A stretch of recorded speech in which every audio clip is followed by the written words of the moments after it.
Hello students, मैं हूं प्रेम प्रकाश प्रभाकर और अनोखी पाठशाला में आप सभी का स्वागत करता हूं। आज हम लोगों का टॉपिक है हिंदी विषय से संबंधित समास, जो 9th class, 10th class, 11th class तथा 12th क्लास के लिए बहुत ही उपयोगी है।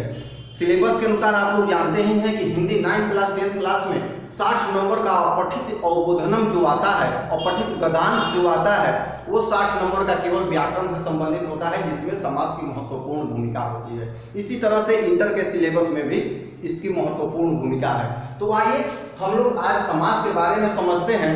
हमें मूल रूप से फोकस करना है कि ऑब्जेक्टिव क्वेश्चन जो समास से रिलेटेड आता है वो आ जाए, चाहे कोई भी एग्जाम हो। तो हम लोग कैसे पकड़ेंगे कि कौन समास है, तो इस पे हम लोग विशेष ध्यान देंगे। अभी हम इसके बारे में समझेंगे, समास के बारे में, उसके भेद के बारे में। इसके बाद हम एक एक करके उदाहरण द्वारा समझेंगे। तो इस 10 मिनट के वीडियो में आज समास बिल्कुल क्लियर हो जाने वाला है। तो समास की परिभाषा यह है कि दो या दो से अधिक पद मिलकर जब नए पद का निर्माण करते हैं तो वह समास कहलाता है और उस पद को समासिक पद कहते हैं। और जो पद नया बनता है वो सार्थक होना चाहिए। अब उदाहरण के रूप में हम लोग ले सकते हैं लंबोदर। लंबा है उदर, जिसका उदर का मतलब पेट, तो लंबा और पेट मिलके लंबोदर बन गया। राजपुत्र, राजा का जो राजा का पुत्र हो तो राजपुत्र। चरण कमल, जिसका कमल चरण के समान हो तो चरण कमल। दो पद मिलके एक पद सार्थक पद चरण कमल बनता है। जैसे चौराहा, चार रास्तों का समाहार। घर घर, माता पिता, माता और पिता, इस तरह के जो शब्द आएंगे सब समास के अंतर्गत आते हैं। तो इस तरह से कुल मिला के समास के 6 भेद होते हैं। 6 भेद होते हैं। पहला तत्पुरुष, कर्मधारय, बहुव्रीहि, अव्ययी भाव, द्विगु, द्वंद्व। इसके बारे में हम थोड़ा सा समझ लेते हैं। तत्पुरुष समास में उत्तर पद अर्थात बाद का पद प्रधान होता है। बाद का पद प्रधान होता है और पहचान का नियम है कि इसमें दो पदों के बीच में विभक्ति चिन्ह अवश्य लगी होती है। बस विभक्ति चिन्ह का मतलब कारक चिन्ह, कर्ता ने कर्म को, कर्म से संप्रदान के लिए को, ये सब जो है बीच में कहीं ना कहीं लगा रहेगा। जैसे राजपुत्र, राजा का पुत्र, समझेंगे उदाहरण से। कर्मधारय समास, उपमा उपमेय अर्थात विशेषण और विशेष्य का संयोजन होता है। जैसे चरण कमल, जिसका कमल चरण के साथ, जिसका चरण कमल के समान हो तो कमल जो है और चरण है दो पद से मिलकर बना है। अब एक उदाहरण इसमें हम लोग और ले लेते हैं। तो चलिए देखते हैं इसमें मुख चंद्र, मुख चंद्र या चंद्र मुख दोनों होता है। मुख चंद्र, मुख किसके समान है? चंद्रमा के समान। तो इसमें विशेष्य और विशेषण का समाहार होता है। एक विशेषता बतलाता है और जिसकी विशेषता बतलाई जाती है उसे विशेष्य बोला जाता है। तो इस तरह से हम लोग इसे उदाहरण में क्लियर समझ लेंगे। बहुव्रीहि, पकड़ने का तरीका, विशेष अर्थ। तो विशेष अर्थ का मतलब क्या? जैसे लंबोदर, लंबा है पेट जिसका, उदर माने पेट, तो ये वो इसका विशेष अर्थ जा रहा है अर्थात गणेश। फिर आ रहा है वज्रदेह, वज्र माने लकड़ी, देह माने शरीर, जिसका शरीर लकड़ी के समान हो तो किसे बोलते हैं? महावीर। इसी तरह से दशानन, 10 आनन माने मुख, जिसका 10 मुख हो तो विशेष अर्थ पे जाएगा। किस पे?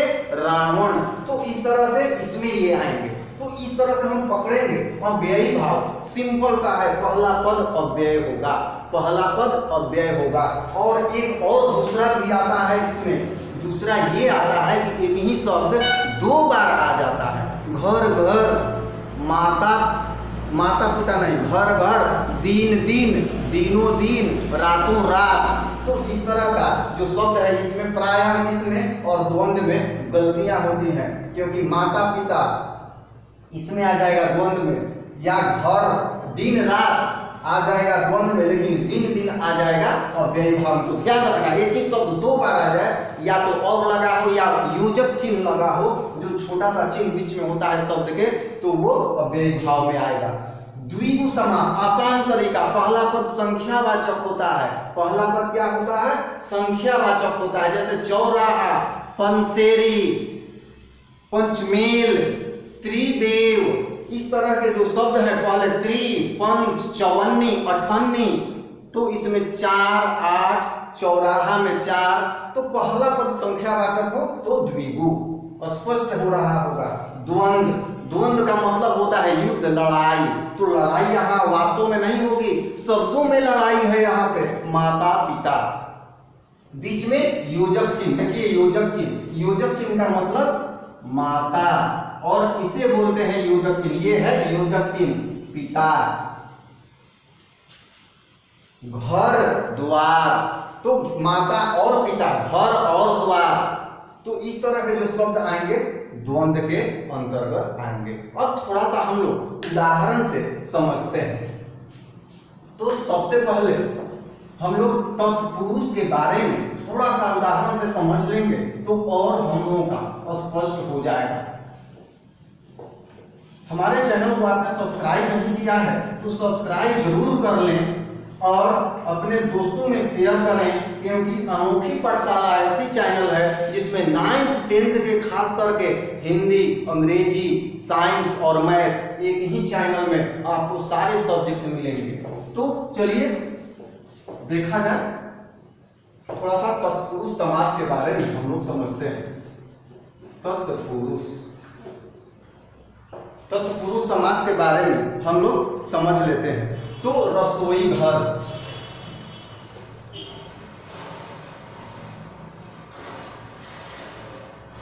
रसोई के लिए घर,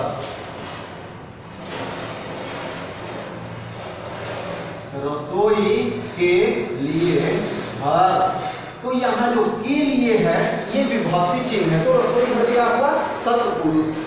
अब कौन तत्पुरुष होगा ये बाद में समझेंगे, नहीं तो बिल्कुल खिचड़ी हो जाएगा, इसके लिए अलग से आएगा। दूसरा उदाहरण हम लेते हैं गंगा जल। गंगा जल क्या होगा? ये है तत्पुरुष गंगा जल, तो गंगा का जल, विग्रह करेंगे गंगा का जल, विभक्ति चिन्ह गया तो ये तत्पुरुष हुआ। तो इस तरह से तत्पुरुष में हमेशा या तो घर के लिए, से, का, इस तरह से हमेशा विभक्ति चिन्ह आएगा। तो इस तरह से हम पकड़ लेंगे तत्पुरुष समास को। अब थोड़ा सा देखते हैं हम लोग कर्मधारय।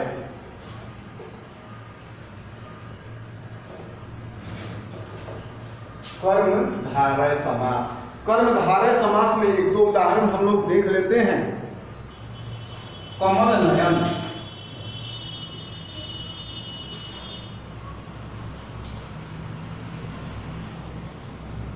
कमल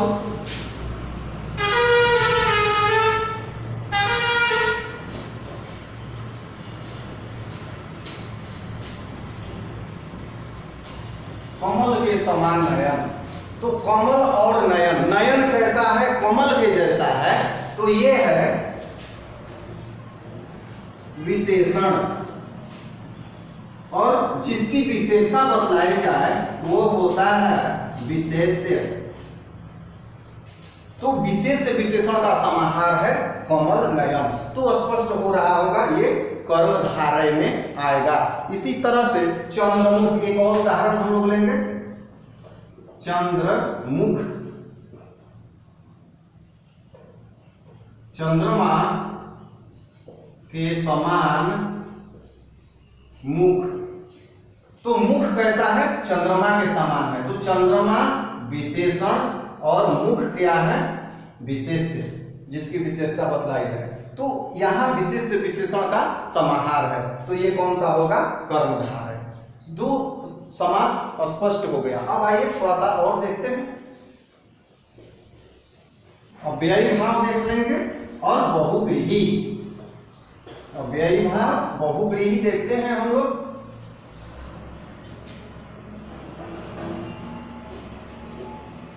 अव्ययी भाव, अव्ययी भाव देखते हैं। अव्ययी भाव का उदाहरण है यथासंभव, यथासंभव। तो ये यथा जो है अव्यय है। अव्यय का मतलब पुरुष वचन लिंग के अनुसार जो नहीं बदले उसे अव्यय बोलते हैं। तो यथा जो है अव्यय है, तो ये अव्यय था, ये अव्यय। एक और उदाहरण हम लोग देखेंगे, भर पेट, भर पेट। तो ये जो भर है ये अव्यय है, तो भर पेट जो है अव्ययी भाव हो गया। इस तरह से बहुव्रीहि,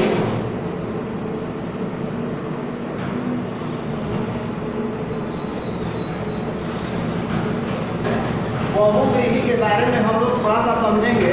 विशेष अर्थ पे जाता है, जैसे त्रिनेत्र, पहला तो संख्यावाचक है किंतु त्रिनेत्र विशेष अर्थ में जाता है। त्रिनेत्र बोलते हैं शिव को, तो ये क्या होगा बहुव्रीहि। लंबोदर, लंबोदर। गणेश, तो ये हो गया विशेष अर्थ, गणेश पे चला गया तो बहुव्रीहि। तो चार समास हमें स्पष्ट हो गया। अब द्वंद्व और द्विगु थोड़ा सा आप लोग ध्यान देंगे तो कोई सा भी ऑब्जेक्टिव क्वेश्चन आए समास से रिलेटेड आप तुरंत हल कर लेंगे। अब आइए देखते हैं द्वंद्व। द्वंद्व दो शब्दों का मेल होगा, माता पिता, माता और पिता, ये योजक चिन्ह है। घर द्वार, भाई बहन, तो इस तरह के जो शब्द आएंगे क्या होंगे द्वंद्व। अब द्विगु, द्विगु में संख्यावाचक पहला शब्द चौराहा, चार रास्तों का समाहार, तो चार संख्यावाचक। अब उदाहरण और लेते हैं, सप्ताह में होगा पंचवटी या पंचकोना,